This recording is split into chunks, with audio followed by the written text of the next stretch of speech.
Yo, what's up mga kaibigan? Nalina tayo magkwentuhan. Isa na namang bad news sa mga fans ng Los Angeles Lakers matapos nga na lumabas ang balita na may injury si Jarred Vanderbilt at hindi pa sigurado ang status ito sa training camp, preseason at sa simula ng regular season.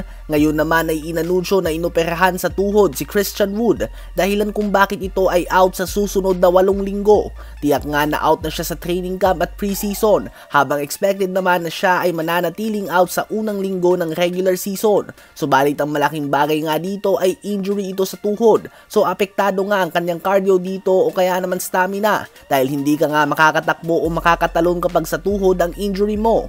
Bukod dyan ay malaking panahon din na mawawala sa kanya upang makabuo ng chemistry sa team na ito, lalo na't napadami din nga ang injury niya sa nakaraang season. Isang very talented player nga si Christian Wood na minsan na din na nag-average ng 21 points, 10 rebounds per game sa Houston Rockets. Subalit last season nga ay bumagsak lamang ito sa 7 points and 5 rebounds per game. Ano ba masasabi nyo tungkol dito? Ngayon ay tumungo naman tayo kay Shai Gilgeous-Alexander ng OKC Thunder. Last season nga ay may tatlong very surprising na bagay na nangyari sa Western Conference. Ang pagwalis ng Minnesota Timberwolves sa Phoenix Suns, ang pagpasok ng Dallas Mavericks sa NBA Finals lalo na't hindi sila nakapasok sa playoffs the season before, at ang pagiging number 1 ng second youngest team sa buong NBA last season na OKC Thunder sa Western Conference na napakataas ng talent level. At pinangunahan yan ng Canadian star Shai Gilgeous-Alexander na nagtapos bilang first runner-up sa MVP voting dahil sa stats niya na 30.1 points, 5.5 rebounds, 6.2 assists, and league best 2 steals per game at a very efficient 53.5% shooting sa field and only 2.2 turnovers per game. At mababa na nga yan kung ikukumpara mo sa iba pang MVP candidates na tulad nila Luka Doncic, Nikola Jokic at Giannis Antetokounmpo. At ito nga ang lamang niya sa usapan ng MVP sa ibang players, ang kanyang efficiency.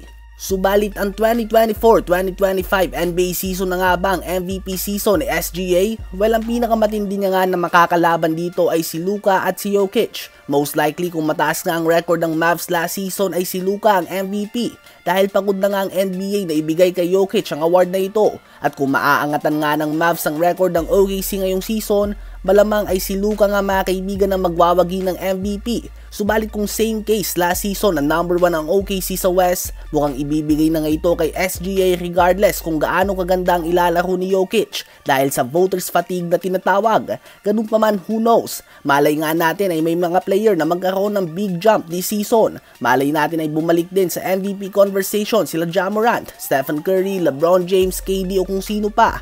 Ang NBA ngayon ay puno na nga ng talento. Subalit kung pagbabasehan nga natin ng last season, posibleng si Nikola Jokic, Shai Gilgeous-Alexander, Luka Doncic at Giannis Antetokounmpo ulit ang magiging main candidates para sa MVP award. Kayo ba mga kaibigan, sa palagay nyo ba ay makakaisa na si SGA next season?